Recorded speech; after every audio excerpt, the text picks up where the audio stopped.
আসসালামু আলাইকুম রহমতুল্লাহি ওয়া বারাকাতু। প্রিয় দর্শক, আমি আশা করি আল্লাহর অশেষ রহমতে আপনারা ভালো আছেন, সুস্থ আছেন, আমলে আছে সফলতা।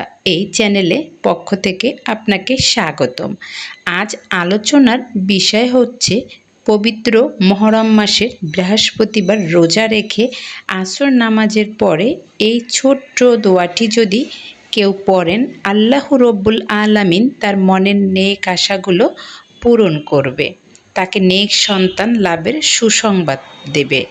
মনের মধ্যে শতভাগ আল্লাহর উপর বিশ্বাস রেখে নিয়ত করে আমলটি করতে হবে। সন্তান হলো আল্লাহর পক্ষ থেকে সবচেয়ে বড় নেয়ামত। যার সন্তান আছে সে জানে যে সে কত বড় নেয়ামত ভোগ করতে আছে। সে হয়তো তা অনুভবও করতে পারছে না, কিন্তু যাদের সন্তান নাই তারা জানে একটি সন্তান পাওয়ার জন্য তারা কত আকুতি মিনতি করে। তাদের কাছে তখন সবচেয়ে দামি হচ্ছে সন্তান। মহান আল্লাহ যাকে চান তাকে সন্তান দান করেন, আর আল্লাহ ছাড়া কেউ সন্তান দেওয়ার ক্ষমতা রাখে না। তাই আল্লাহর কাছে চাইতে হবে।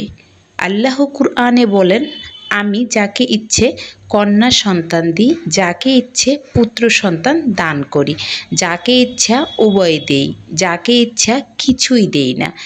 এটা একমাত্র তার ইচ্ছা। নিশ্চয় তিনি সর্বময় ক্ষমতার অধিকারী। সূরা আশুরা আয়াত নাম্বার 50।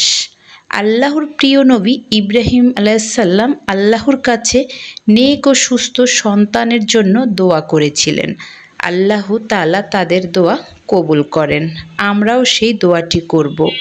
নিয়ম মেনে যদি পারেন বৃহস্পতিবার রোজা রাখবেন, না পারলেও এই আমল বৃহস্পতিবার আসরের সময় হতে শুরু করে মাগরিব বা ইফতারের আগ পর্যন্ত এই সময়ের মধ্যে এই ছোট্ট আমল করবেন। বৃহস্পতিবার এমন একটি দিন, এই দিন আল্লাহর কাছে বান্দা চাওয়ার উপস্থাপন করে থাকে। প্রিয় নবী হযরত মুহাম্মদ সাল্লাল্লাহু আলাইহি সাল্লাম বলেন, সোমবার ও বৃহস্পতিবার দিন দুটি এমন যখন বান্দার আমল মহান আল্লাহর সামনে হাজির করা হয়, আর রোজা থাকা অবস্থায় আমার আমল আল্লাহর কাছে পেশ করা হোক, এটা আমি পছন্দ করি। সুনানে তিরমিজি।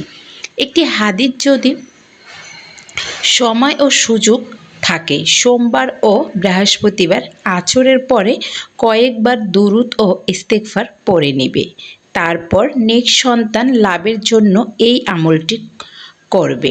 এই আমল করার পাশাপাশি নিয়মিত ইস্তেগফারের আমলও করবেন।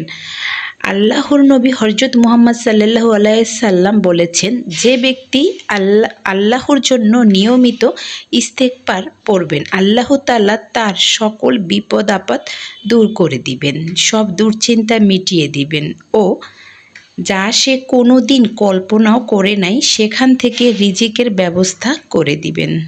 সূরা দাউদ 1520।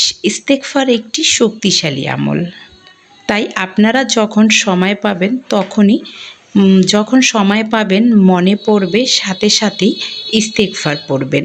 কারণ ইস্তেগফারের মাধ্যমে আল্লাহর রহমত ও নিয়ামত ও সন্তান লাভের অভাব দূর হয়। তাই বেশি বেশি ইস্তেগফার পড়ুন। শুধুমাত্র আস্তাগফিরুল্লাহ, আস্তাগফিরুল্লাহ, আস্তাগফিরুল্লাহ, আস্তাগফিরুল্লাহ ও বেশি বেশি দুরূদ পড়বেন। ইস্তেগফার ও দুরূদ পড়লে দোয়া কবুল হয়। তারপর কম করে হলেও 100 বার পড়বেন এই দোয়াটি। রব্বি হাবলি মিনাস সলিহিন, রব্বি হাবলি মিনাস সলিহিন, রব্বি হাবলি মিনাস সলিহিন।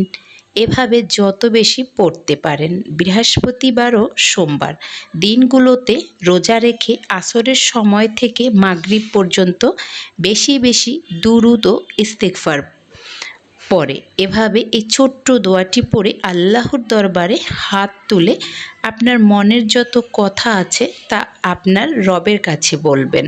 আপনার মনের আশা শুধুমাত্র আল্লাহই পূরণ করতে পারবেন। এভাবে দোয়া করতে থাকুন, দেখবেন দোয়া কবুল হয়ে গেছে।